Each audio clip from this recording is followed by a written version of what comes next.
สบายดีวันนี้เราก็สิพาไปหาหน่อไม้นะหาหน่อไม้เมื่อยทงพ่อแม่พี่น้องไปสี่คนเชื่อน้อง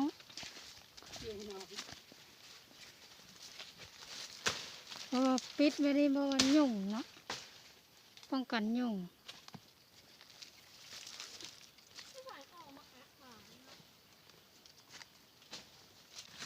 ไปหาหน่อไม้เมื่อยทง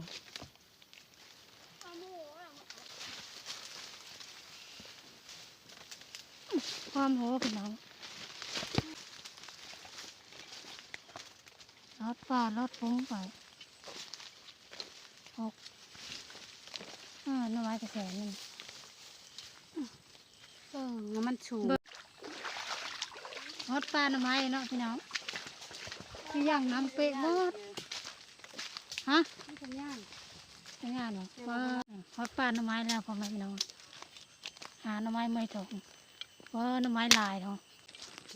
ถูกละ หน่อไม้ ง่ายมากก็อนวนเลย เอาไว้มากหาโดนแล้วเนาะ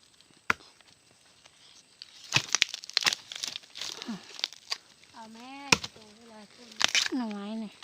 เอามือพิดถงไม้หลายพี่น้อง ฟ้าอันโน่ที่อะไรเรื่องไหมค่ะพักฟ้าอันโน่คือ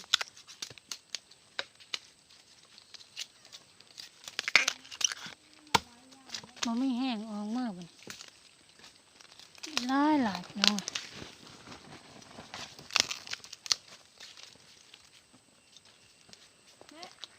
ฟ้าอันโน่อะไรฟ้าอันโน่อัน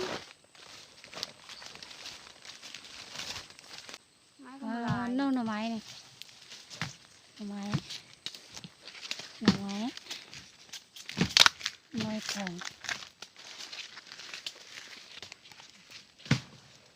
ก็จะเอาน้ำไม้เด็กสูงมาเลยไปได้มาหาดูเลย หน่อไม้ลาย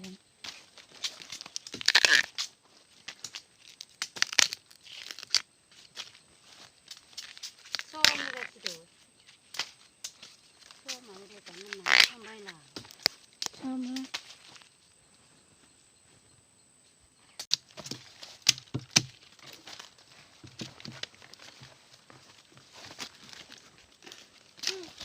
เอาหน่อไม้คมลายหน่อไม้ยับง่ายๆหมดเลยอะไรเนี่ยหายหน่อไม้ของ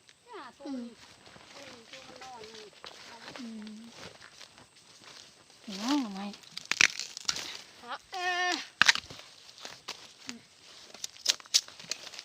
ช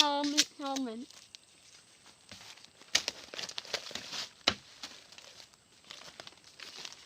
หาที่ไหนพี่น้อง โลกน้ำลายมันเอาหนาวอ่ะ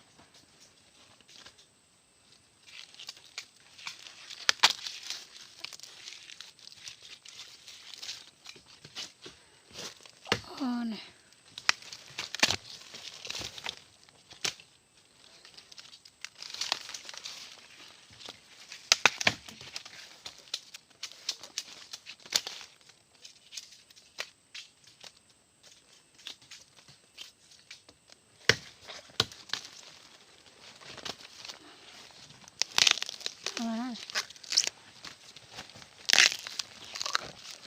หน่อไม้ห่างบริโภคหน่อไม้เกิดธรรมชาติ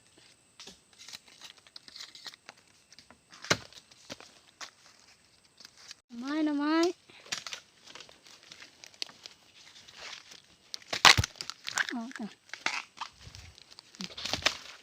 งามแล้วหน่อไม้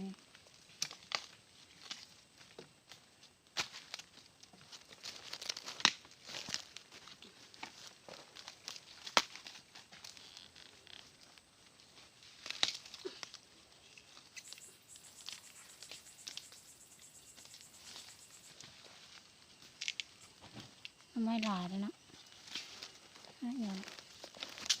งามเลย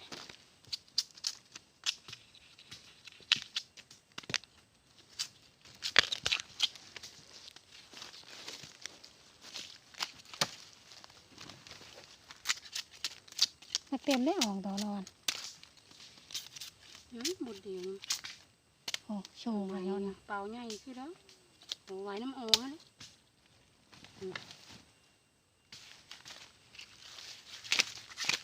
รถใส่กันนี่รถมาใส่แล้ว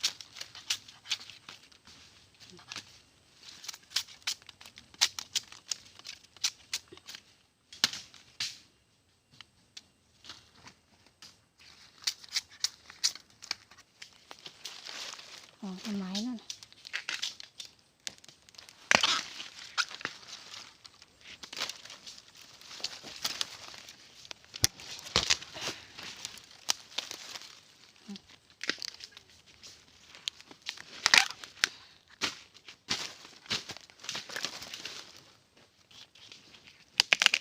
ไม้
เอาต้นไม้ต่อต้นไม้พี่น้องต้นไม้มีแต่ยัดใหญ่ทั้งหมดนอกชั้นมาได้เอาเลยพี่น้อง ไว้ไว้ข้างหน้า ไว้เอาเถอะนาหน่อไม้กับกอเป็นง่ายๆเลยกอหน่อไม้นี่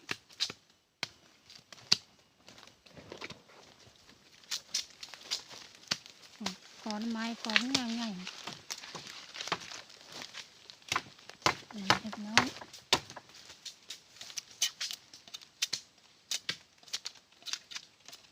ชูงวะเหรอหน่อไม้ยาววะล่ะ หมดใหญ่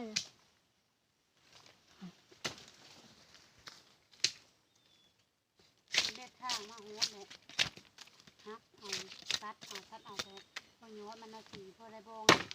ส่งอันนะพวกเนาะ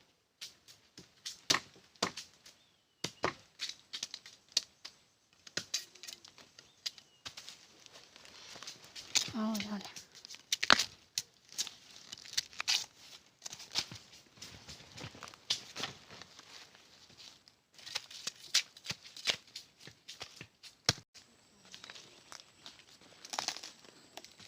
ไม่เลยหลายพี่น้องเลย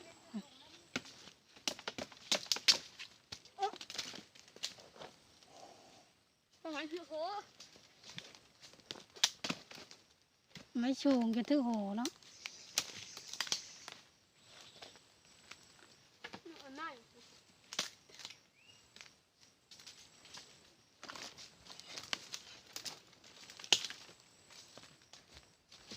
บางกอนนี่กับพี่น้องไม้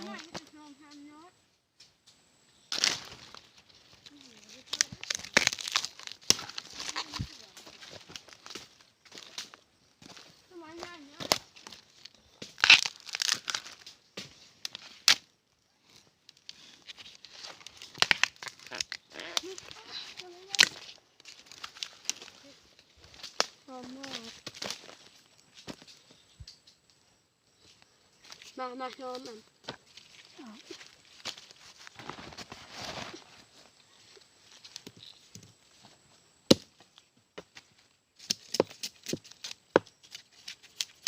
มุมเอาอ่ะโอ้นั่นมึงใส่เขาเอาโอ้ทั้งที่เล็กเล็กกันมันพูดกับพี่ข้าวด้วยกัน กอนนั่นแห้งร้ายก่อน เข้าไปไหมโตไทยนะโอ้บ้าเป็นยัง โง่โง่เลยหักไหม ปุ๊บละตัว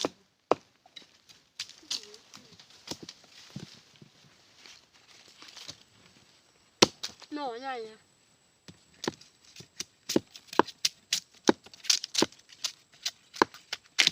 ก้าวกอนี่หน่อยตรงนี้กินเนาะไม่กินไม่ตัวไปกองเดี๋ยวจะไปทำลายนี่เนี่ยหมาเนี่ยไม่กับพวกเพลงบ่เนาะเบิ่ง โง่ฮักมันก็แข็งแล้วโง่มันเป็นดาว แข็งได้มันยังอ่อนอยู่ได้ตัวโซมหนา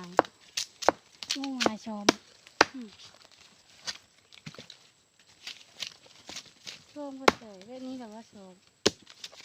ห้าบ่เอาบองจะโง่กินเอาไปยอดมันเฮง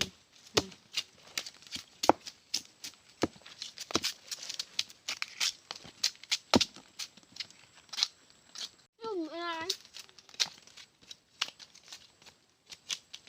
นึกว่าน้อยในหนูเนาะเขามาแต่เธอก็หนูถึงจะหามไปแล้วหายชมนะ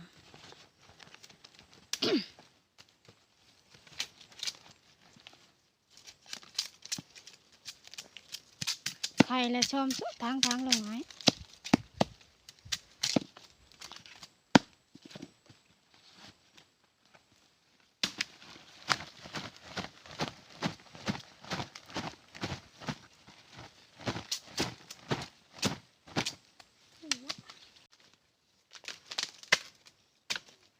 เอาก้อนนี้ต่อพี่น้องเลยโอ้หน้ำไม้ก็อะไรกว่านั้น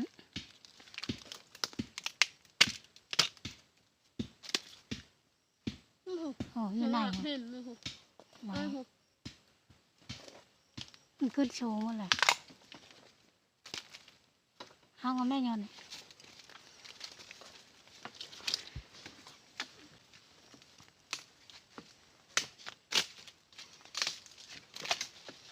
ก็ละอองพี่น้องอะหน้ำไม้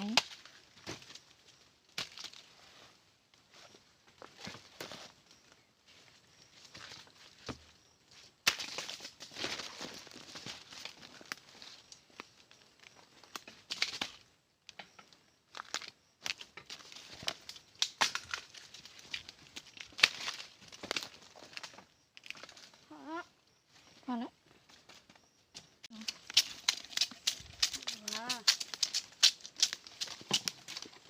มาไม่มีสองคนมาเยอะไหม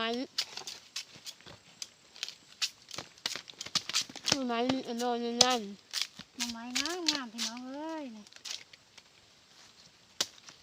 คนนี้ไม่โผคนนี้นั่ง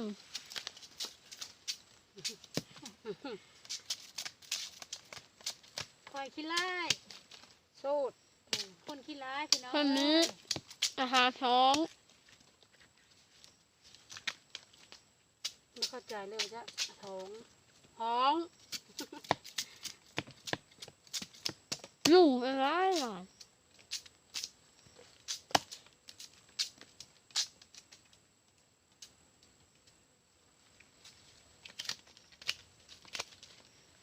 ขาบอกเขาพ่อโจ้ไว้ตอนนั้นหน่อไม้พี่น้องพวกหน่อไม้ทั้งหมดเต็มอองเข้าไปเพราะมันเลยของพี่มันใช่แล้วนี่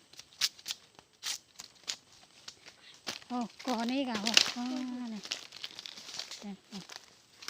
บอกเลย นี่ก็หน่อไม้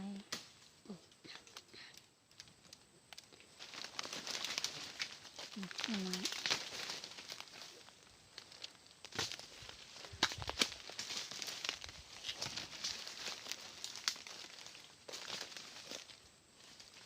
บันทึกมากันกระต้นกระเป๋าชีได้สลาย แต่หน่อไม้พี่น้องเอ้ยหน่อไม้นี่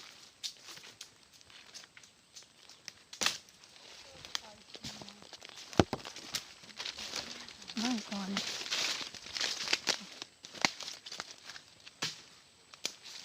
หน่อไม้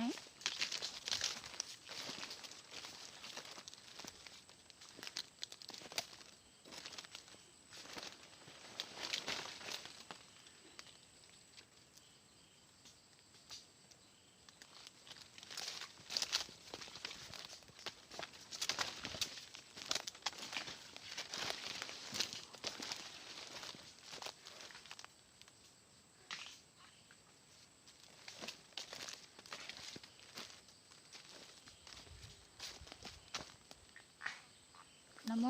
หน่อไม้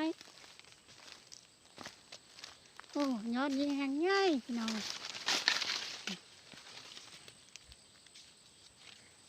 เอาเลย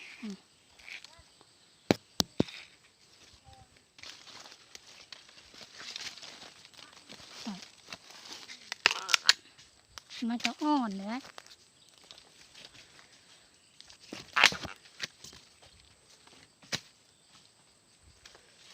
โอ้ง่ายเลย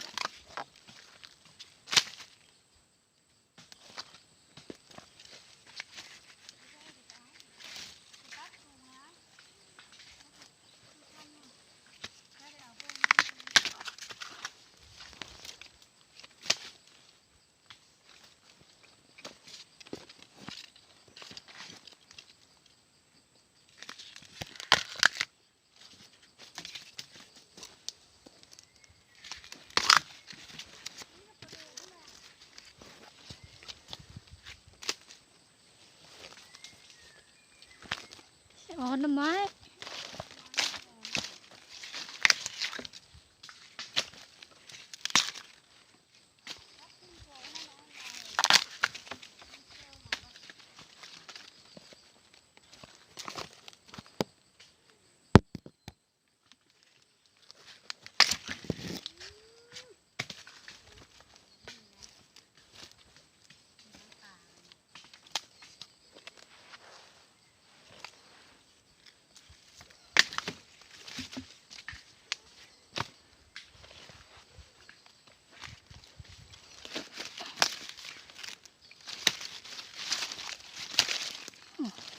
หน่อไม้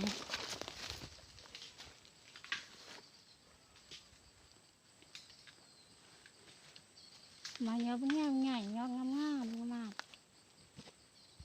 โอ้หน่อไม้พ่อแม่พี่น้องนู้นหน่อไม้นี่กองนึงเราหอมก็เต็มเลยใช้แบบนี้ นั้น โอ้หน่อไม้มีแต่ยอดง่ายๆยอดงามๆทั้งหมดนี่ จัดมันนี้สิจัดนี่แหละคือมามัดเอาเมื่อซ้อมแต่เทงเนี่ยหากระเป๋าเสื้อเอาเต็ม เต็มหมดแล้วไว้ เต็มมาเบาเปล่ามาสิซ้อมนี่ซ้อมใส่ หน่อไม้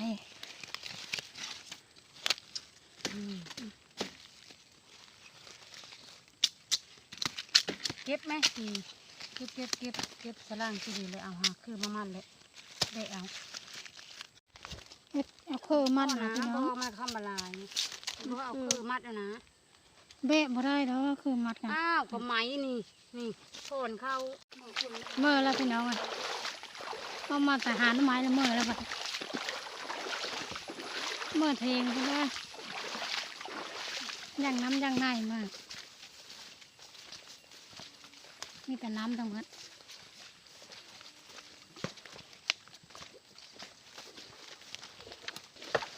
น้ำนี่มันน้อยที่หนมันลายที่อื่น เล่นน้ำบนน้ำโทมเนาะโทมไม่ได้แข็งเนาะ มันลาย มันแห้งลง มันลายน้ำห้วยเป็นลายกับตะเกียงโหมันไม่ได้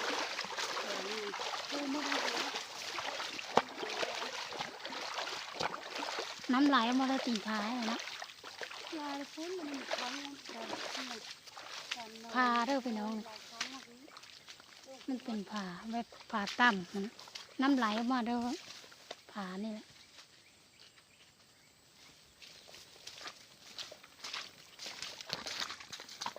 พอเทงแล้วพี่น้องเลย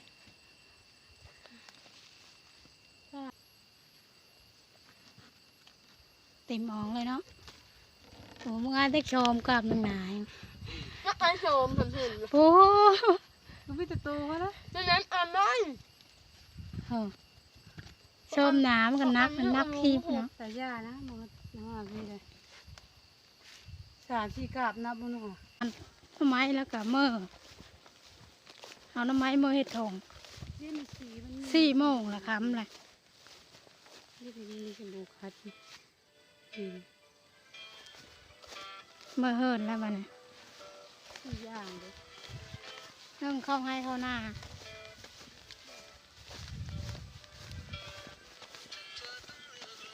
เข้าหน้า ใหญ่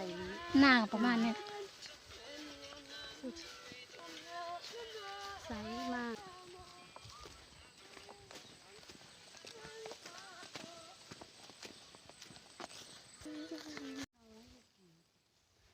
หาพักกระแย่งพี่น้องเลยหาเมื่อใส่แกงหน่อไม้พักกระแย่งกับบ่มีเดี๋ยวโดนเห็นน้ำมันใต้กับบลายค้ำแล้วแต่เป็น